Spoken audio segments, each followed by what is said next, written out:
Good afternoon, everyone. How are you all doing? Good, good. It's so great to be here. My name is Norma Clayton, and I am a 1981 graduate of the New Jersey Institute of Technology, and I also serve as one of the co-vice chairs on the Board of Trustees. So I'm very happy to be back on campus with you and to share in this experience today. I want to wish you all a very warm welcome and also let you know that we have some folks joining us online. And it's wonderful, very wonderful to see such a diverse and enthusiastic group with us this afternoon for this fireside chat with Barron Witherspoon. I also want to give a special acknowledgement to those of you who are participating online. I thank you for tuning in and being part of this special event. We also have representatives with us from Rutgers University and from Alpha Phi Alpha Fraternity Incorporated. Thank you for your participation in advancing this conversation. To our friends and neighbors in the Newark community, I offer a heartfelt thank you for your ongoing engagement and enthusiasm in all that we do here in the city of Newark and at NJIT. We deeply value the brilliant spirit that you bring to our endeavors. Finally, today's event was made possible through a partnership with our local bookstore here in Newark, Source of Knowledge. Since 1992, Source of Knowledge has been the cornerstone in the Newark community, creating a safe space for our young people to discover Black art, Black literature, culture, and community. And now it is my great pleasure to introduce President Tech Lim. He is the 9th president of NJIT, which is one of the most diverse and innovative and entrepreneurial universities in the United States. Fun fact, NJIT is ranked by the Wall Street Journal as the #2 public university in America, and it's ranked 19th amongst all public and private institutions. Dr. Lim began his tenure as NJIT's leader in July of 2022 after serving as interim president of the University of Texas at Arlington. With that, Dr. Lim.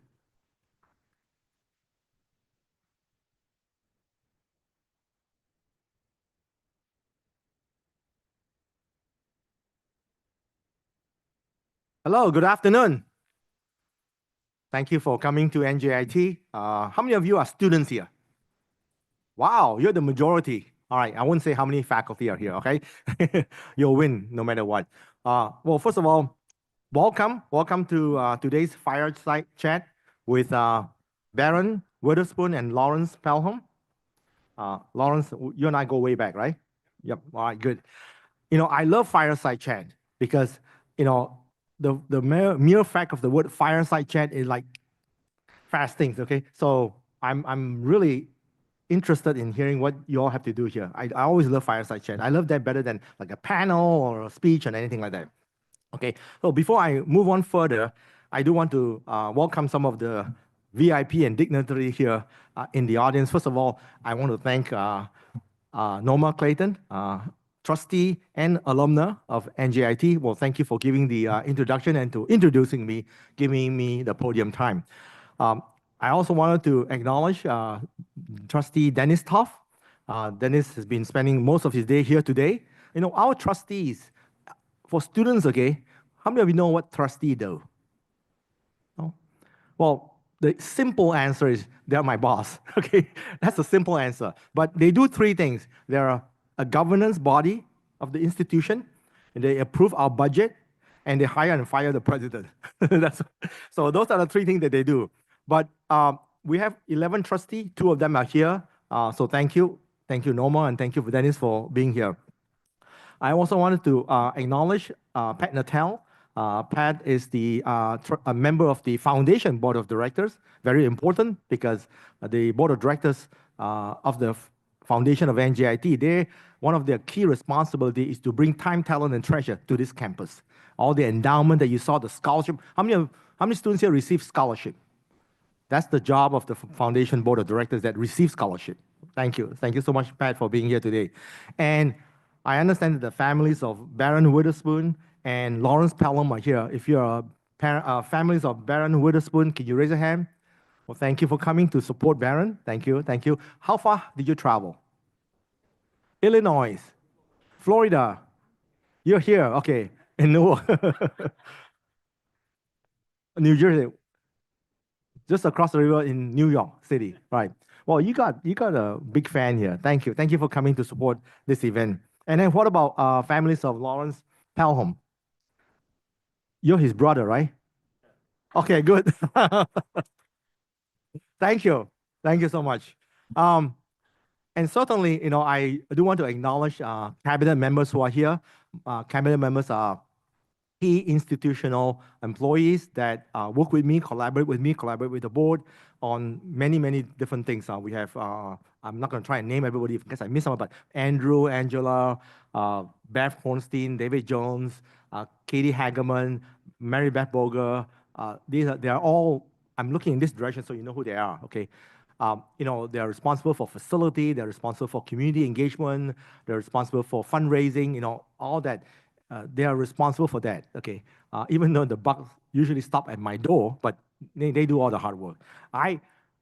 Let's put it this way. They get all the glory, okay? And I get all the problem, right?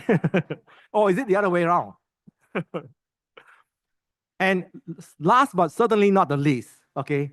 The love of my life, my much better half, and I'm convinced I keep asking the board of trustees, is it true, is it true, is it true? And they never answer that. Did you hire me because of Gina? Yes, all right, see, you hear it on record, online too, right, recorded. So Gina, your ambassador of NJIT, one of the best ambassadors of NJIT, tell me an ambassador of NJIT that can put the whole Highlander face on the fingernail. She can do that. So watch out. In the break, you can look at her fingernails. You'll see the whole Highlander face on it with the eyes and the hair and everything else. Thank you, honey. Thank you for being such a partner to us. So thanks to the brilliant suggestion from NJIT trustee and alumna Norma Clayton, who recommended bringing our guests to campus, okay? And also thank you for Barron to accepting that invitation. We are in store for a great event. And like I say, I love Fireside Chat, okay? And I hope you will if you have never been to a Fireside Chat. And I'm sure it will be enlightening and it'll be thought-provoking, okay? So Barron, so before I hand it over back to Lawrence and Barron here, I wanted to introduce two of them here. So Barron Witherspoon is a man of many, many infinite accomplishments, I'll say that. He's a former P&G senior executive who held numerous officer-level roles, eventually retiring as a senior VP, Global Industry Affairs, and the Corporate Race Initiative. And he is a respected thought leader. Barron, I didn't mention that to you just now, but we'll talk during the break. I have long-standing collaboration with P&G before coming to NJIT. So I have good stories and bad stories. All right, we'll talk.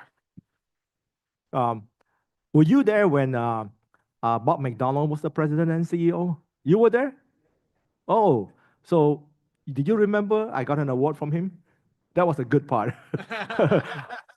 The private-public partnership award of the year. I don't remember what year is that. He gave me that award, yeah. So that's good. But, it took a long time to work with P&G because I got my way an audience with him. I say, Bob, I need 5 endowed chair from you, P&G. He looked at me and says, what do you think I am, charity? So anyway, it's a good healer. He taught me a lot about how to engage corporation, right? So Barron is a speaker in high demand, top-selling author, some of you have seen his book here, and leader that is passionate about sharing his knowledge to empower Black executives to climb the corporate ladder. I think, in combing through the book, it applies to whether you're an Asian executive, because I can see that, I'm East Asian, as you can see, right? Hispanic executives, the underrepresented executives that oftentimes are experiencing, my son teach me this, that we don't experience the glass ceiling. I said, why?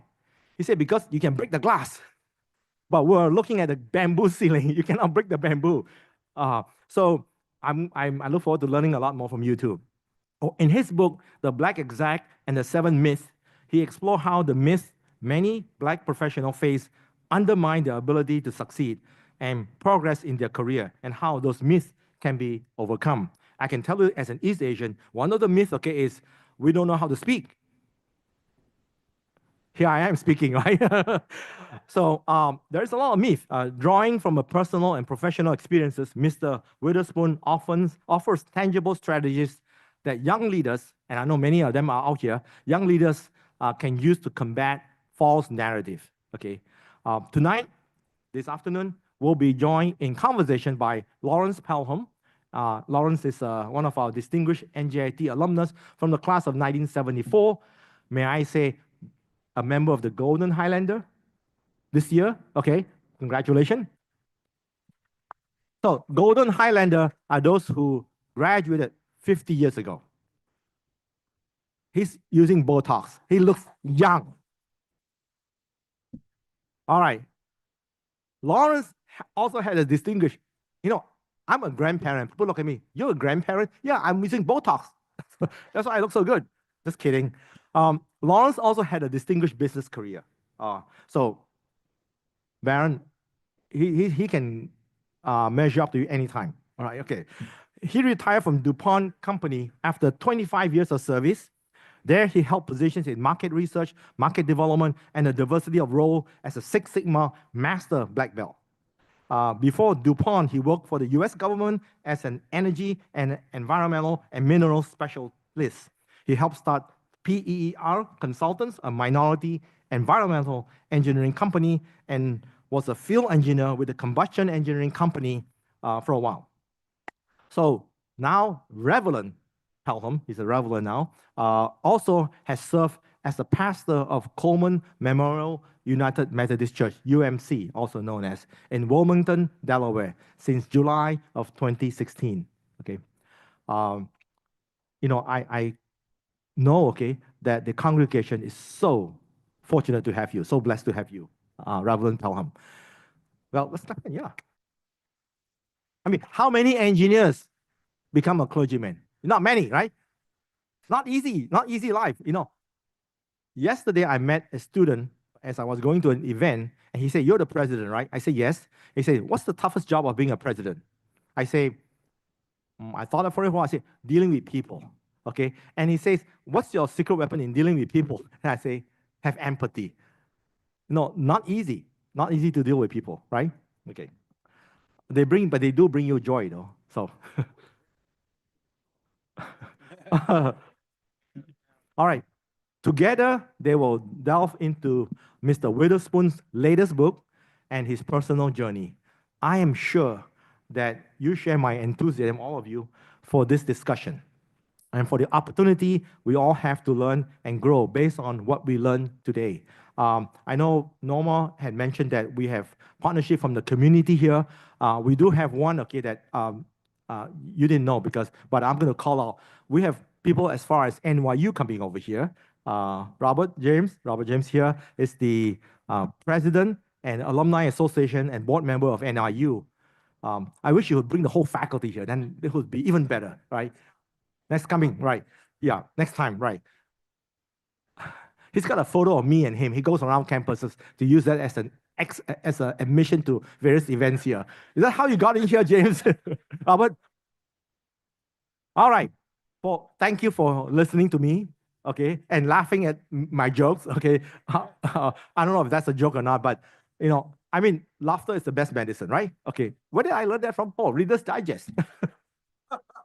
So with that, I'm going to hand it over to, I believe,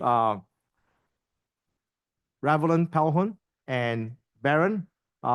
Please enlighten us with your fireside chat. Thank you, President Lim. And it's also so nice to have a comedian, and a person with a personality here at NJIT. It's much needed. So thank you for that.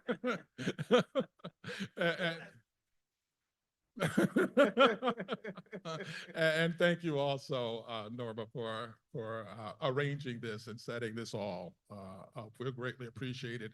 And for you, Barron, one of the things I learned a long time ago is it's not a competition, That's right. And so I don't like to get into races I'm not sure I'm going to win. But anyway, thank you for coming here. I understand this is your second time on campus, so thanks for coming back. Thanks for writing the book. I did read it, and I just wanted, just speaking to y'all first, I am a victim of all 7 of those myths, and so I can verify that what's in there, and everybody that I talked to, that I shared it with, because I didn't come up with my questions just on my own. I got some help from a few friends, but everybody I know, who is African American, have experienced these 7 myths. And so I really encourage you to, pay attention to what Barron has to say. And I highly recommend the book. And we'll let him talk about the details of it. But I'm really grateful. It's the book I wish I had written myself. So thank you so much for doing that. So if we can get started, just share with us why you wrote the book. Well, there are a number of reasons why I wrote it, but the first reason is that I felt that there were things that I was learning through my own experience, which as I was connecting with other people, I found out that they had a shared experience, a common experience. And the more people I shared it with, the more common the experience felt. And so I felt that there was a problem, that no one had taken time to write this stuff down so that we wouldn't have to learn it experientially. So that was one of the reasons that I wrote the book. The other reason is the combination of things that we cover in the book are the things that I wish I knew before I started my career. And so after writing the book, I've been on a mission to reach the next generation with this information. And the group that I'm targeting is the group in this room, which would be people what I call minus 24 months, right? 2 years left in their educational academic career. And the people plus 36 months in the first 3 years of their actual corporate career. That's the real target. It can be applied to anyone, but I'm on a mission to reach that group. And that's why I'm here at NJIT today, because this is a target-rich environment for that discussion. Oh, absolutely. And that's so true that we all experienced it and we all need it. I wish I had had this book before I went out into the world, because I had to learn it all on my own by trial and error, which is a painful process. The title of the book is The Black Exec, but the question is, how receptive do you think, or how much do you think it applies to other people of color, for example? Well, in my experience, having talked to many people now after writing the book, I believe the book is universally relevant. In fact, I have a lot of people who have come up to me that I would not expect to have related so well to the book, but who tell me, I see myself in this book. So it doesn't matter whether you are Caucasian, if you're from an Asian country, as Dr. Lim said, if you are of any different ethnicities, you will experience parts of this book. The difference, however, is that there are some of us who, if we have a full career, will experience all 7 of these myths. That's the difference. You will not find a senior African-American executive who has not experienced all 7 of the myths. Others can relate to parts of it. Absolutely. Thank you for that.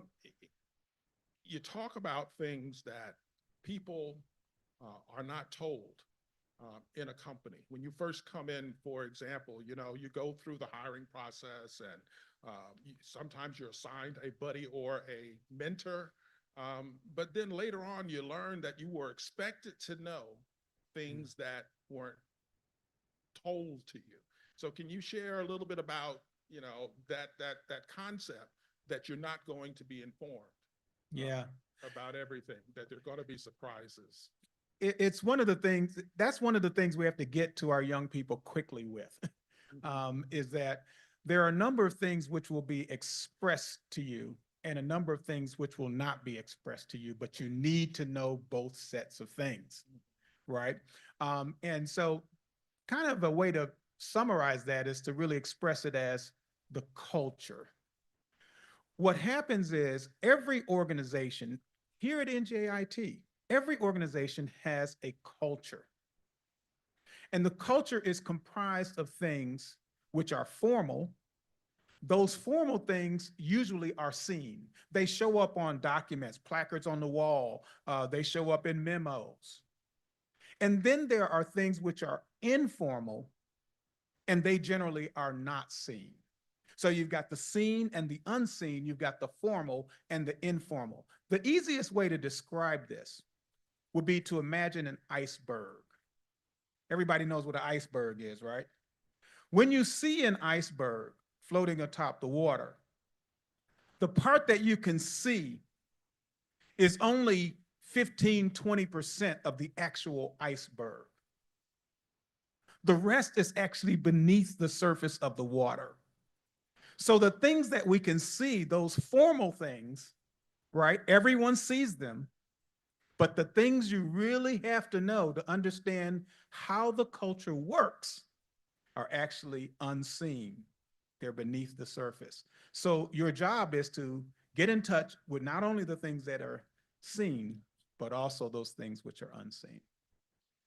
Going down that same thing, in my experience, particularly at DuPont when I came in, I learned later that your promotability, your potential in the company, a large part of that was assessed very early on in your first 2 or 3 years, in the company. I was wondering if that was what you experienced at Procter and Gamble, and perhaps share some things about getting off to a good start, because from reading the book, it appears that somehow you got off to a really great start at Procter and Gamble. So yeah, I got off to a great start because I had already met my wife and I was married, and she just guided me right where I needed to go.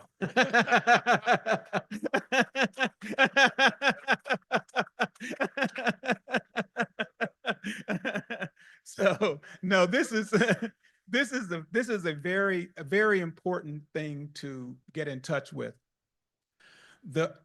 Someone has said that you only get one chance to make a first impression, right? And so when you show up, I want to encourage you that are students here to show up with intention, right? Show up with purpose.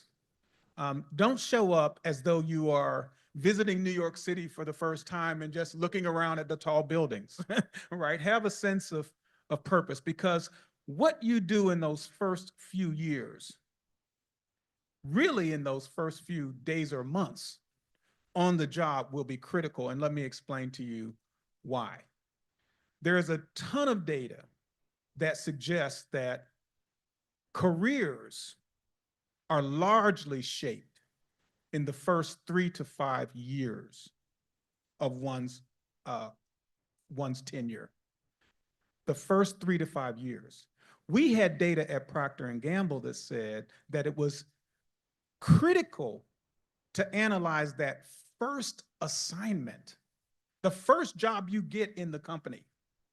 And it was so critical that we needed to analyze the manager that we would place our top talent with as they came into the company. Because what we found is that if you don't have a great experience in that first job, that first assignment in the company, your propensity to leave the company is extremely high. And so that first job, that first assignment, that first year is crucial. And what I talk about in the book is the impact, the long-term impact that has on you in 2 ways, both your trajectory and your longevity, right?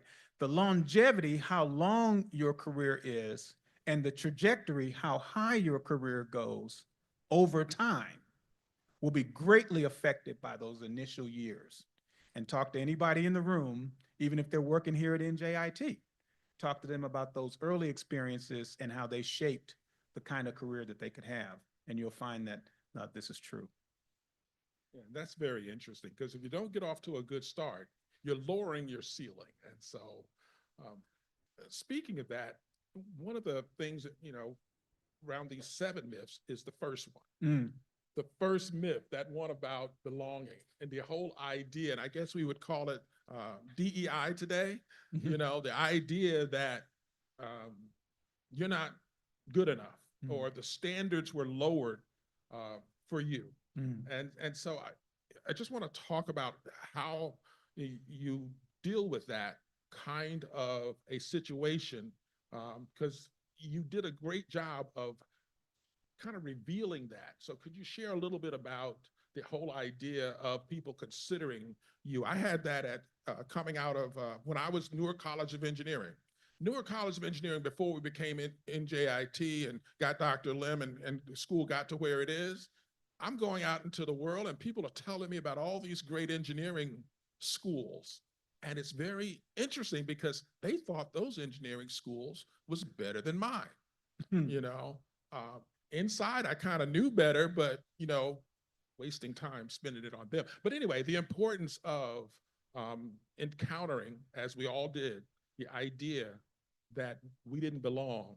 And I think they were basing it based on what we looked like. Yes. I mean, this is, as you see, as you look at the book, because I think most of you have a book in your hand, the book is organized around these 7 discussions, and they're each the 7 myths, but those myths are written in a kind of order. And the order is the order in which you are likely to encounter them. So the myth of belonging is almost certain to be the first myth that you're going to encounter. By the way, almost everybody experiences the myth of belonging. Red, yellow, black, or green, you're going to experience it. Part of it is human nature, because what happens is people try to make sense of their environment by structuring and organizing their concept of the environment in their mind. So one of the ways that they do that is they say, well, if this person is coming into the environment and I'm also in the environment, either we are the same or we are different. There's no benefit to me if I claim that we're the same. I must then claim that we're different. And what people do is they tend to create structures, and those often become hierarchical structures where they create some kind of an idea, some kind of a hierarchy that places themselves above you. And you're almost certain to experience this. And it could be simple things like where you went to school, your point, right? So you come into the environment and somebody says, oh, you went to that school? Oh, you didn't go to Harvard? Oh, I'm sorry. Right? I went to Tuskegee University. And one of the things that I will tell people is that I have seen it with my own experience. We can put our students against any other student, and they have just as much a chance to succeed as that student. So we have to do something about the fact that people are creating these hierarchies. And what I suggest that we do in the book is I say, we need to start accepting our own readiness to be there. That's how we deal with the myth of belonging. We first have to accept it in ourselves, and then we carry ourselves as though we belong here. And how many of you know that if you come into an environment and you act like you belong there, people will take the assumption that you belong there? I've been being told since I was a young man, you always walk in a room like you own it. I was taught to do that. I was taught to walk in a room and to make people know I am here and have people to acknowledge the presence of my presence in that room. And you saw Dr. Lim demonstrate that. Came up to the podium, he started speaking, he used levity and humor to bring people in, and then he said what he wanted to say, but he had everybody listening. So the belonging is something that is not so much in the other person that is claiming that you don't belong. The issue of belonging is inside you, and you have to keep accepting your own readiness to be in the spaces and places where you are. And that's the real work. And when you do that, that's the first myth. It sets the table for all the other ones. Because what you're going to be doing from this point forward, from that belonging encounter forward, is shifting your own mindset. You're not going to be trying to change the other people and what they think and what they say. That's a risky proposition, and most often will end in failure. You're going to be shifting your own mindset so that you tell yourself, I'm ready to be here. You see the difference? That's what we need to be doing, is empowering our young people to realize that the power to belong is not something that other people grant you. It's something that is inside you that you claim. Be confident in who you are. Yes, absolutely.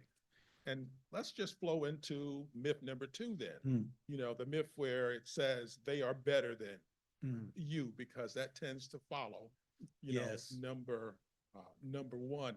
And having read that section, the thing that I think was most intriguing to me and maybe to others is the concept of mastering Mm. what you do, mastering your industry, mastering your business. So could you speak a little bit about that myth number 2, and particularly with respect to the concept of mastering what's around you? When you write something like the book that I've written, the things that you are expressing, they're so deep, right? The details of them are so deep, and you have to try to find a way to succinctly say what you're trying to say. And that was a challenge in this particular area. But what occurred to me is that the myth of belonging is almost always followed by the second myth, which is the myth of inferiority. The myth of inferiority says they are better than you, right? And it makes sense, because if they first challenge you with the myth of belonging, which says that the standard was lowered for you to come here, right? That you don't belong because somehow they lowered the standard. That's what people think when they say affirmative action or when they say DEI. They feel like the standard must have been lowered for these other people to get here, right? But after you've been there for a while, it doesn't make any sense to keep saying, well, the standard was lowered for you to be here. I mean, you've already been here, you're performing, and you're doing the work. So they have to shift to the second one. Well, maybe you belong here, but you're just not as good as everyone else, right? The other people are better than you. It's the myth of inferiority. Now, the way that we deal with the myth of inferiority is we focus on mastering our own craft. We focus on personal mastery, right? Because the way to prove that you are not inferior is to be a master of what you are doing, right? No one walks up to a chess master and says, well, these other people are better than you, right? It's proven, right? So that's what you work on. But when I think about mastery, I don't just think about repetition. Mastery can come from repeating a thing. If you repeat it 1,000 times, you probably get pretty good at it, right? But I'm thinking of kind of another layer deeper when I think of mastery. And there's really 2 types of mastery I would ask you to focus on. One is what I call experiential mastery, and the other is environmental mastery.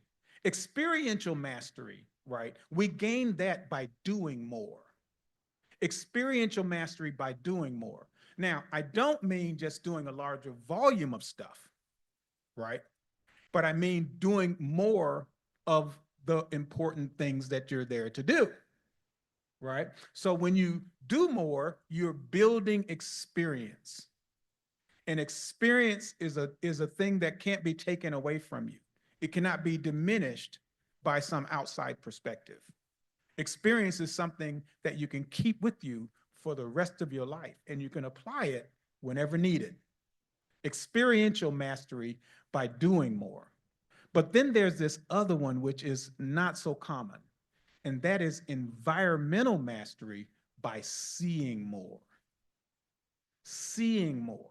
You can take 2 people and put them in an environment and then interview the 2 people, and they will see 2 totally different realities. In fact, in many types of training, especially for law enforcement and from some military training, they exploit this by taking a person and putting them in a room for a specified period of time and then asking them to recall everything that they saw in the room. Right? Well, what happens is if they keep throwing you in the room and taking you out quickly, throwing you in the room and taking you out quickly, you learn to see a lot more quickly. And that's the skill set I want you to master. Seeing more. Two of us can go in a room. I can come out and see 10 things. You can come out and see 100 things. Both of us are 100% correct. Both of us are correct. But one just saw more than the other. And that's what I want you to learn to do. See more than everyone else in the exact same environmental condition that the other people are in. That's the environmental learning by seeing more. That's the mastery that we have to get after. So along those same lines, and I had a personal experience with this, pretty early on, I stayed in an assignment longer than I should have. And so around this concept of mastering, and you know that in order to, in some particularly large corporations, you do have to get a diversity of experiences, and somehow, that's part of the culture. And so the question is, how do you decide how long to stay in a position? How much, when it comes to mastering, how long do you stay in there, and when do you know to go? Well, Dr. King said, how long? Not long, because no lie can live forever. But when you go in an assignment, I think there's a mindset that I want to encourage you to adopt. It is the mindset that you are there to, number one, deliver the remit. In other words, they put you in this job to achieve a certain thing. Deliver that. Deliver that. If you can over-deliver, that's good too. But deliver the remit. But the second thing, which goes to your question, is exhaust the learning in that assignment. See, here's the cultural thing I want you to kind of work against, right? The culture will tell you, move through your assignments as quickly as possible so you can get to the high level and get all the money, right? The problem is that strategy doesn't work very well, because if you are moving through assignments quickly, you may be leaving learning on the table in those particular assignments. And each assignment is actually expecting you to know things from the earlier assignments. It's kind of like mathematics, right? If you are taking calculus, but you never mastered algebra, you're going to have a problem. When you go into the calculus class, the professor is already expecting you to know algebra. You got to build on that. But if you rush through that assignment and didn't get the learning, you're unprepared. It works the same way in a career. So I want to encourage you to not think about moving quickly, but I want you to be thinking about moving effectively through your various assignments. There is a risk of moving too quickly. It's called the Peter Principle. And this is the idea that one can rise to the level of their own incompetence. And you don't want to do that. So to protect against that, you want to exhaust the learning from each assignment, preparing you then to take on additional responsibility and advance your career along those lines. So you mentioned money, which brings up an interesting question. Okay. Now, having read the book, I noticed that you did not mention money one time directly. And so it's clear either you didn't write it or you did not navigate your career, based on how much money you were going to get from one position to the next. And so I'm a little curious as to why you didn't mention money in your book.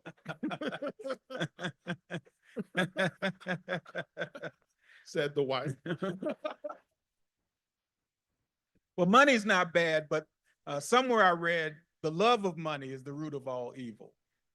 So when we are coming from a perspective that is in pursuit of money, which is not tethered to some principle for living, we run into problems. And that's what we're seeing in the media every day. People who have acquired and accumulated a lot of money, but is not tethered to any sort of principle for living. And as a result, they're wild as a deer. All right. And anything you can imagine, they're doing it. Right. So having money is not going to necessarily bring you to a point of making a meaningful and lasting contribution to society. In fact, it can take you the other way. So I don't talk about money because I don't want to confuse, right? It's not the pursuit of money, it's the pursuit of awareness of who you are and your place in society and what role what you are going to contribute to the society before you die. I mean, I hate to be, but that's really it. So what we are in pursuit of is meaning, and we are in pursuit of purpose, and we are in pursuit of giving back to society more than society gave us. So yes, I mean, I do mention some things that are sort of talk about money in an indirect way, the lack of money. I didn't have money, right? So I talk about that, but I don't talk about it in the sense of woe is me, I didn't have money. I talk about it in the sense of what was I tethered to, and what was money, how was money getting in the way of me being able to, be the person, that I'm here to be, right? So I just want to encourage you students in particular, right? I know you're young and you don't spend a whole lot of time thinking about these things because you think you're going to live forever, right? But I do want you to start thinking about them now. Start thinking about your purpose. Start thinking about the core of who you are and how then you want to use the resources that you get, money and other resources, to be able to execute your purpose. Great. That was a really curious question, but I have found that if you chase purpose and that you'll get money. That's right. That you don't have to worry about money, the money will find you.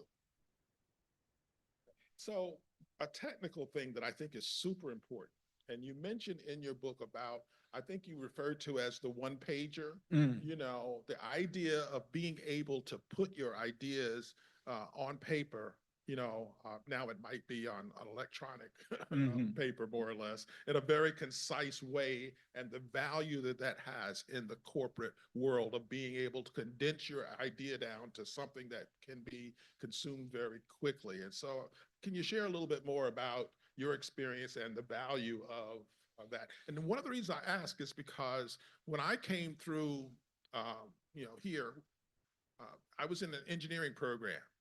We got one English program, one English course, one history course. Everything else had a number in it.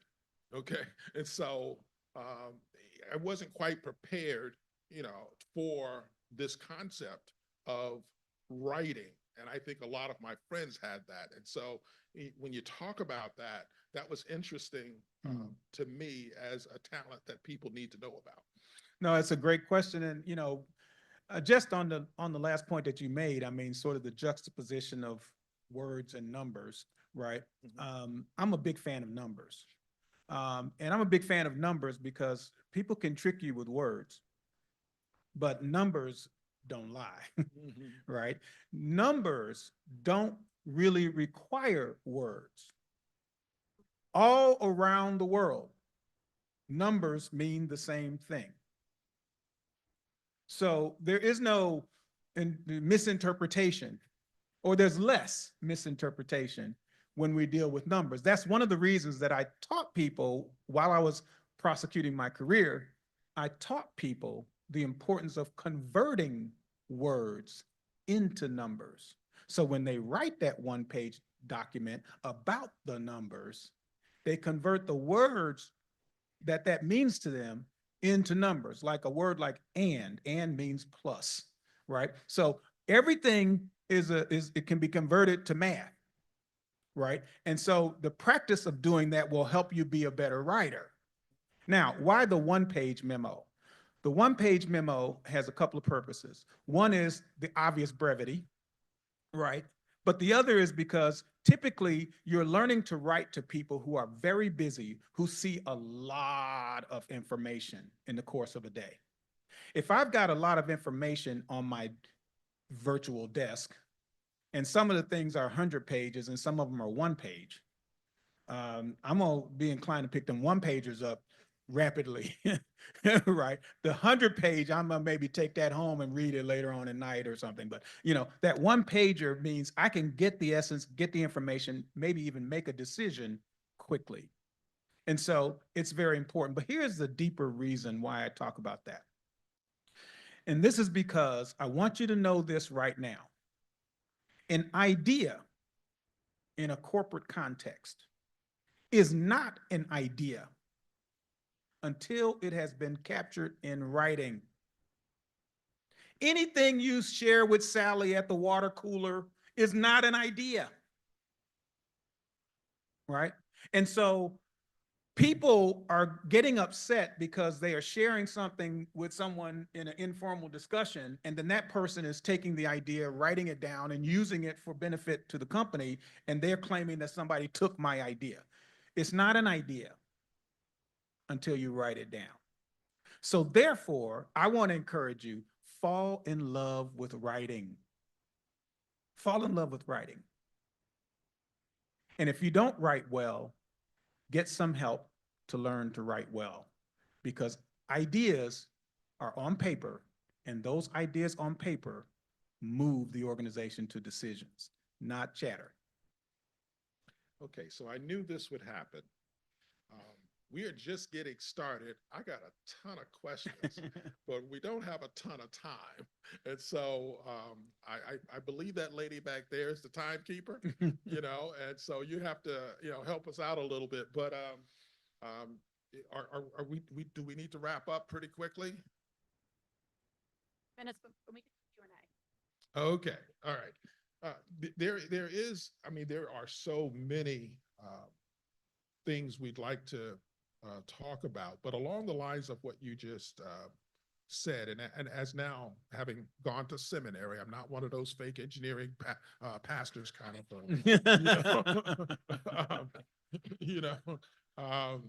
there's a section in your book where you talk about knowing yourself, presenting yourself, and being presented.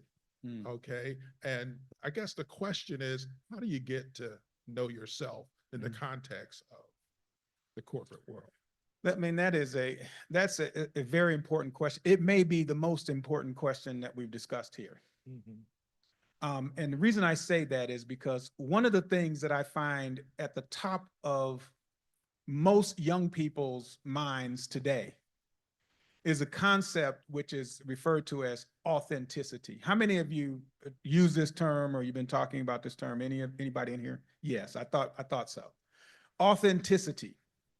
And it's the idea that we need to learn to show up in an authentic way in the environments and the spaces and places where we put ourselves, right? But here's the problem. Some people are in these environments trying to show up in some authentic way, but they have done no work to understand themselves. No work. The way that you're going to understand yourself is the same way that you're going to understand anything else. You're going to have to invest mentally, ask questions, and learn. So what I talk about in the book, when I say knowing yourself, is a derivative of introspection, looking inside yourself to discover for yourself who you are. And there are many tools that you could use to do that. One of the simple tools that I use is called a purpose statement. So I went through a relatively deep process to really understand what my purpose is. And this is now decades ago that I was able to isolate my purpose. And that has helped me immensely in the whole entire time since I did it. I can tell you, my purpose is this: to glorify God by bringing people together across barriers. Those could be racial barriers or any types of barriers, to accomplish something important, even eternal. That's my purpose. Now, because I know my purpose, then anything that comes before me, I can either select or deselect, because it's either going to be consistent with my purpose or inconsistent with my purpose. If it's inconsistent with my purpose, then I deselect that and move on to something that's consistent with my purpose. If I were to go around and ask you all what your purpose is, I would venture to say that probably 90+% people in here would struggle to articulate that. It's not an exercise that we commonly do, but it is one that we should do, because if you want to present yourself, you need to know yourself. And that's the gap that I see today. It's very, very important to be able to do that. Great. I have one more question before we, because I have a lot of questions, but if I can only ask one more, linked to what you just said, one of the things you said in the book that I just wanted to share is a statement, you know, when you're talking about building relationships, you said, if I could, then I should, and I would. Mm. And I thought that was very interesting, particularly given, you know, what you just said about your purpose.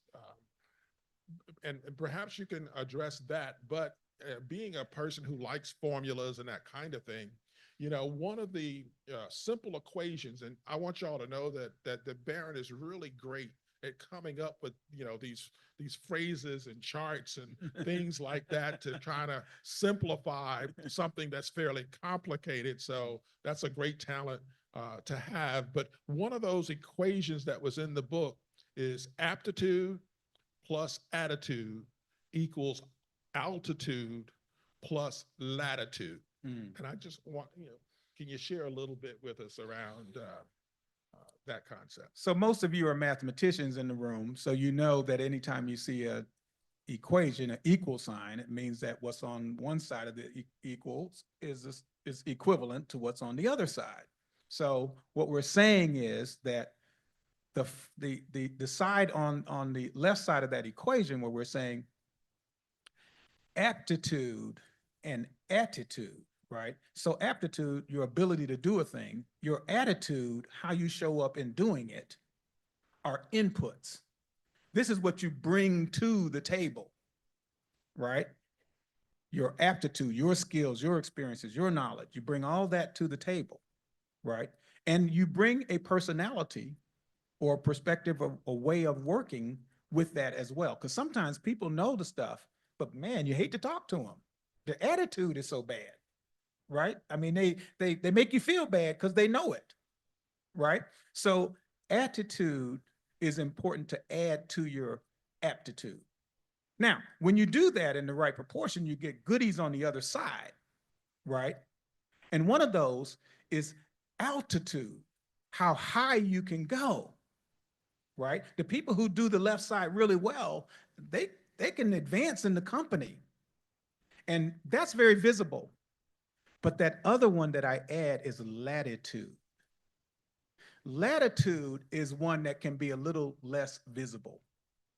Latitude means, what kind of freedom of expression do I have to function and operate in the environment? Right? Am I able to be invited into certain discussions that my level would not dictate I should be there? But I get invited into that discussion anyway, right? Or am I able to maybe do my work in a variety of different ways instead of just having to do it in one way? That's latitude, right? So what we're searching for is the right combination of that attitude and aptitude to maximize not just our altitude, but our latitude. And for me, that was critically important because I'm all about influence. I really never cared to worry so much about whether I was getting credit for ideas in the organization. I didn't care about that. What I cared was whether or not my ideas were in play.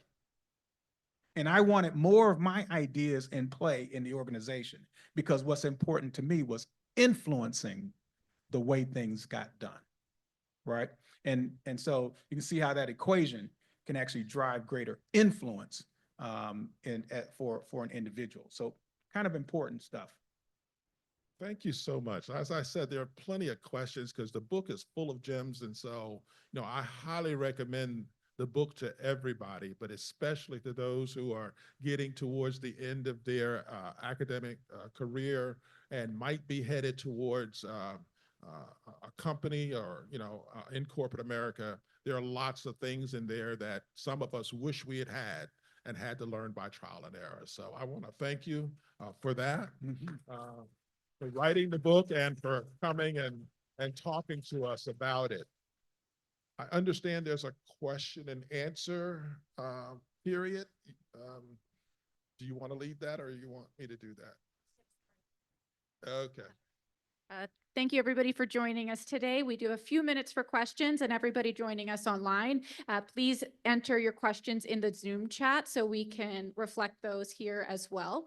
But we'll have a few minutes for questions here, and then if you have not had a chance to either get the book or purchase the book, the Source of Knowledge is back here providing copies for you. Barron will sell them, and online there is a link as well that we can find it on their website. So does anybody have any questions to get this started? I think we have on the online chat. One in the back, too. Thank you so much for being here again. And I do have a question. This is particularly for women of color. So oftentimes we get into these roles and we experience all of these 7 myths by different minoritized populations. And I can say that personally, sometimes I've felt in different roles and different capacities at different organizations that I've worked with, that when I get to the role that I'm at, oftentimes it's other minoritized populations that make me feel like the way I'm presenting my executive presence is better than them, which if anybody knows me, I 100% try my absolute best to never give off because I don't live in that. I live to serve everybody. That's why I chose to be in diversity, equity, and inclusion. And so what advice do you have for all women of color in executive roles or in mid-manager roles or just starting out in general to kind of, what is executive presence for them? What is a proper executive presence? What is overconfidence? And how do we deal with that in the workplace? Wow, great question. I think we would have to unpack that. That's a lot there. But one of the things I'm hearing in that is a disconnect between how you see yourself and how other people are seeing you, right? So they're coming to you and they're saying that you are putting yourself above them. Is that accurate in terms of what you were saying? So this is why the purpose work is so important. This is one of the express reasons why. And I don't know your story, but I can tell you that you need to probably consider working at 2 different angles on what you said. One is the work you do inside yourself, and the other is how then you express that work to other people so that they can relate to you. This is why we talk about personal branding, right? We don't do personal branding because it's chic, it's trendy, and other people are doing it, or famous people do it. We do it because we want to direct the narrative about ourselves. That's why we do it. If you don't brand yourself and articulate your own brand, and other people will fill it in. They'll make your own brand up for you. They will define you. So there could be a gap in how well you personally have actually defined your own brand, and those people who are encountering you could be getting it wrong because you haven't told them, or there's nowhere for them to find that information. I don't know your story, so that may not be the problem, but that's the first place I'd look. I'd make sure that I have done the work to understand my own brand and to be able to then articulate that and present it. The purpose statement is one tool, but if you read the book, you'll see there's multiple tools I offer for that. The second thing that could be going on is that the people externally who are saying these things to you, right, could be the purveyors of corporate mythology. They could be the people who are actually running around using these myths to interrupt, to impede your personal progress. And you got to realize that there will be agents and operatives in the organization who will be doing that on purpose. Why? Because you are operating in a competitive environment. And they are saying those things to you because they know that you care, right? And they know that if they suggest that you don't care, that is going to upset you and maybe throw you off your game and get you off in the weeds working on the wrong thing. And so one of two things is probably true, either the first one or the second one or some combination of those. And I would just point you to in the direction of examine both of those first, and then you can let me know if that don't fix it. And I'll be happy to write back to you and tell you more ideas. Thank you.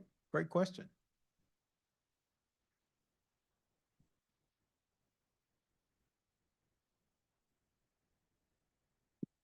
And thanks for asking the first question. First question is always the hardest. Hi, I wanted to give the students a chance to ask questions, but since I didn't see any hands, I had a lot of questions. I wanted to get at least one of them out.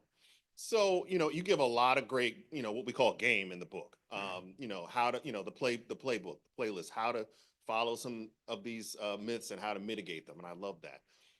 You talk a lot about friendly fire, and you have some examples about how you fought some battles. And we fight tiny battles in our career every day, and we have to figure out which ones to fight and which ones to let go and when to really bring out the big guns. So could you give some observations or factors or some different descriptors of how can you really tell who's on your side and who's not? Who are the promoters? Who are the allies? Who are the advocates?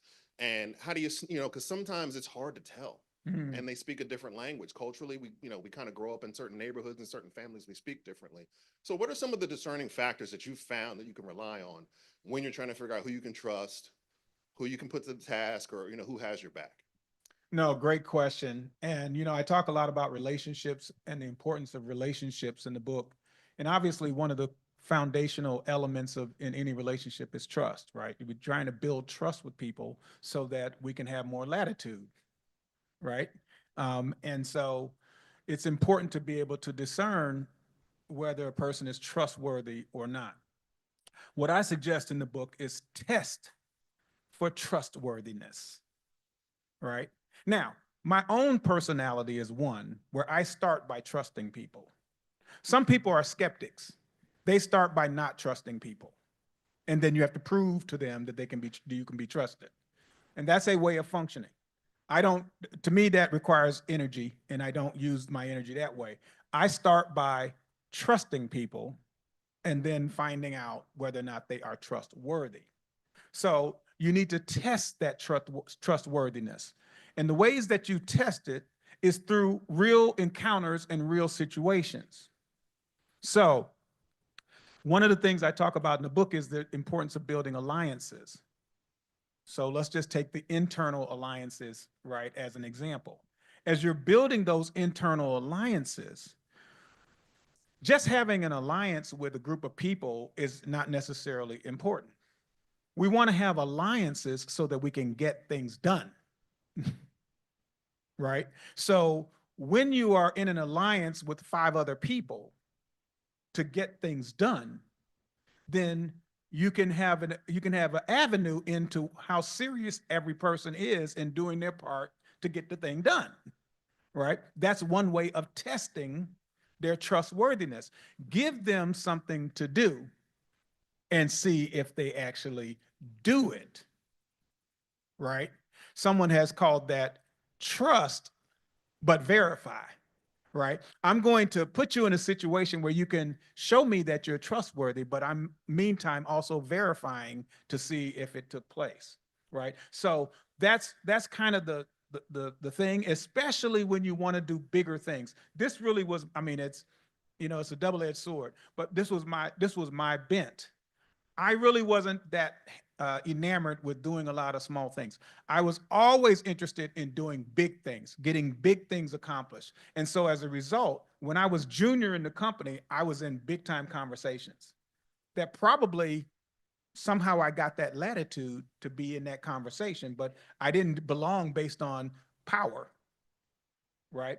But when I was able to do that, and I used my alliances to get bigger and bigger things done, I would put people to the test to make sure that they would carry their weight when the time came. Because sometimes we need that alliance when it gets funky, right? And when it's getting funky, when it's getting messy, right, we don't need to have people not show up, right? So that's why, you know, you do want to have a cadre of people that you can trust, but you also want to be continually testing that trustworthiness, right? In small ways and big ways until you become satisfied that people are really on your side. Thank you. We'll do 2 more questions. I think my question is more about the students, since one working a lot with students in various capacity.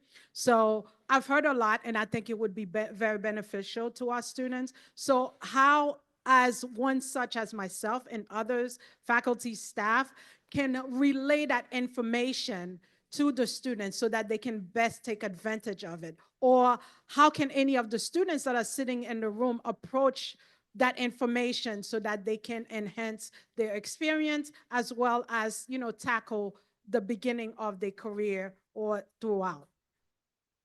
Read the book.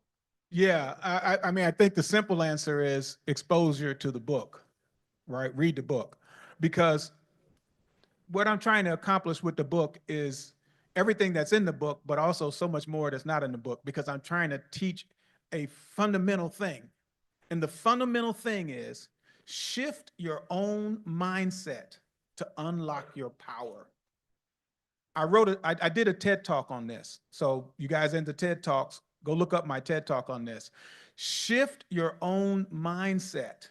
It's very risky to try to change other people. It's a very risky proposition, but you are in near complete control of changing yourself. So you shift your mindset, and that's what every remedy to the 7 myths is, an example of how you can shift your mindset to nullify the impact of the myth. We don't go out and attack people because they're propagating the myth, right? That's useless. What we do is we shift our mindset so that the myth doesn't have any impact on us, right? So that's really the core lesson that I would instruct those who are working with the students to really teach, right? So that if they learn that, that's a life skill. It applies for all these myths and it applies for 1,000 things that we didn't talk about. So that's the main thing. And then the only other thing I would say is focus on helping the students identify their own core, their core values, right? What is it inside them that compels them to show up and do the things they do? What is that? Get in touch with that. Those core values, we call them core values because they're non-negotiable. They're the things that you won't negotiate on. They are the essence of who you are. They speak to your purpose. Great leaders lead from their core out. That's how they lead. When they are leading, you see who they are because that's how they lead. Get in touch with your core and lead accordingly. That's what I would say to that. They said there was one more question here. Well, I see another one over there. I love the questions. I hate to cut questions off. I love them. Hello. Hello? Yeah, my name's Favor. So my question is, what do you think of the idea that not all people will be able to make it to the top? That idea kind of makes me sad and also overthink, because it makes me kind of doubt myself, like, will I be able to achieve what I'm trying to strive for when other people are trying to get the same goal as me? I Mm. see it like quite often, and it's like, like, Yeah. No, boy, that's a deeply honest question. Not that the others weren't honest, but that's a deeply honest question. And you know, it's one of the scary things about putting yourself in an environment where you're competing with other people for some of the same sort of, you know, return, right? So I really do appreciate you asking that question. Here's what I would say to you. The most important thing is to get in touch with yourself so that you are clear on what you want. Sometimes we can get sort of caught up in trying to analyze what other people want and then trying to compare that somehow to what we want. That's not the work. That what the other people want and what they do to get what they want is completely outside of your control, right? But you getting in touch with what you really want is crucial. And I'll give you just one little story about that. In our company, we had a situation where we collected some data, and the data was very clear that African Americans were advancing in the company at a rate that was 3 times slower than the general population. So in other words, it took us 3 times as long to get to the same level, right?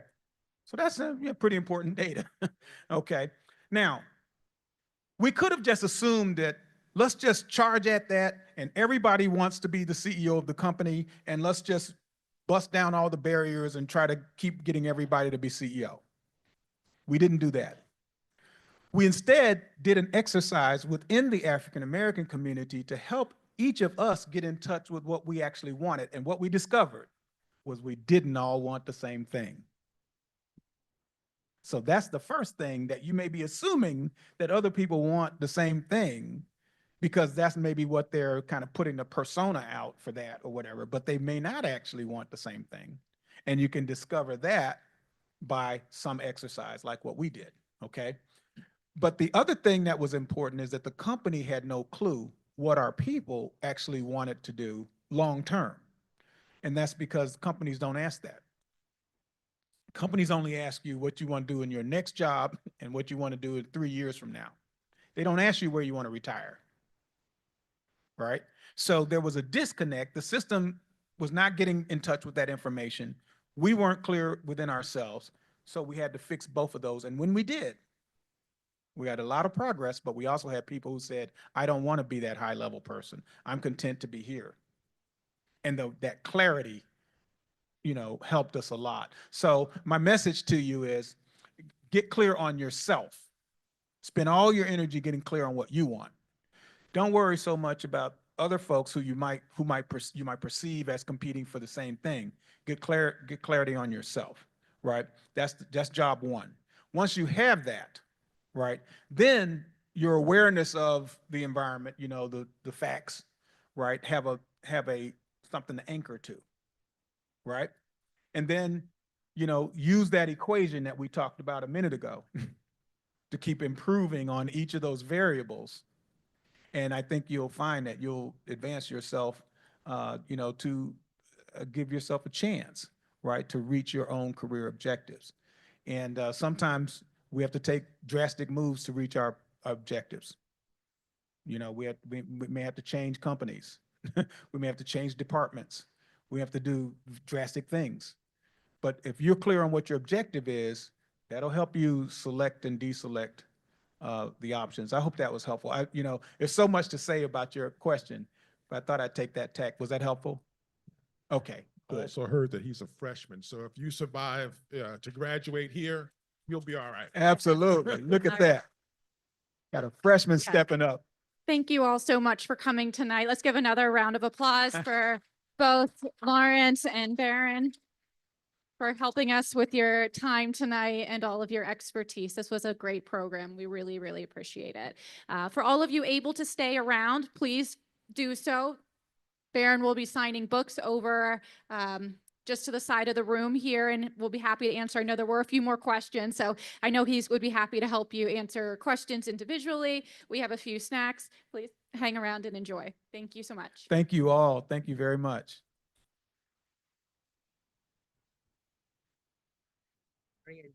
Yes.